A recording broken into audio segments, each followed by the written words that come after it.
গত 3 দিন আগে দেখলাম যে হলুদ গেঞ্জি পরে ছবি তুলা 30 সেকেন্ডের ধান কাটা ছবি ফেসবুকে ছেড়ে দিয়ে গোটা মাঠের ধান কাটা কাটিয়ে দিয়েছেন। এটা বলে দিয়েছেন কত কেজি ধান কেটেছেন এইসব লালপুর বাগাতিপাড়ার মানুষ চায়, কারণ এই ব্লাড প্রিন্ট করে আপনি নমিনেশন দিতে চান।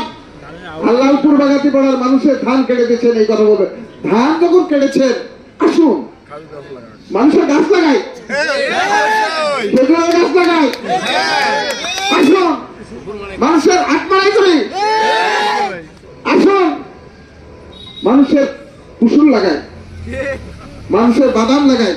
অবশ্যই 30 সেকেন্ডের ফেসবুকে কামলা আমাদের দরকার নাই, আমাদের দরকার 24 ঘন্টার কামলা। 24 ঘন্টার কামলা দরকার। সেই কারণে আমি যদি এমপি হই তাহলে হয়তো আগামী 6 মাসের মধ্যে রাস্তা পাকা হয়ে যাবে। আর আমি যদি এমপি না হয় তাহলে একটু বেশি সময় লাগতে পারে, কারণ তদবির করার মানুষ আর থাকবে না। বড়বাদ করাটা তো অবশ্যই ওটা প্রক্রিয়ার মধ্যে নিয়ে আসছি। কাজ করতে হলে তো জায়গা চিনতে হবে।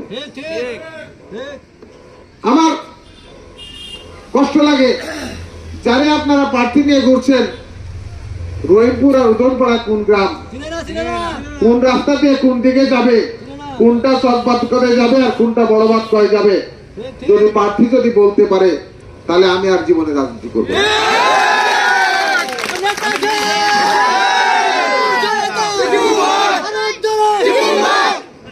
লালপুর বাগাতিপাড়ার মানুষের ভোট নিবেন আর লালপুর বাগাতিপাড়ার মানুষের কোন রাস্তা উদয়পাড়ার মধ্যে দিয়ে, কোন রাস্তা চকবাদকার মধ্যে দিয়ে, কোন রাস্তা বড়বাদকার মধ্যে, কোন রাস্তা আকবরপুরে যাবে, কোন রাস্তা ঢুসপাড়ায় যাবে, এইটা চিনবেন না। লালপুরের মানুষ কি কারো তাবেদার নাই।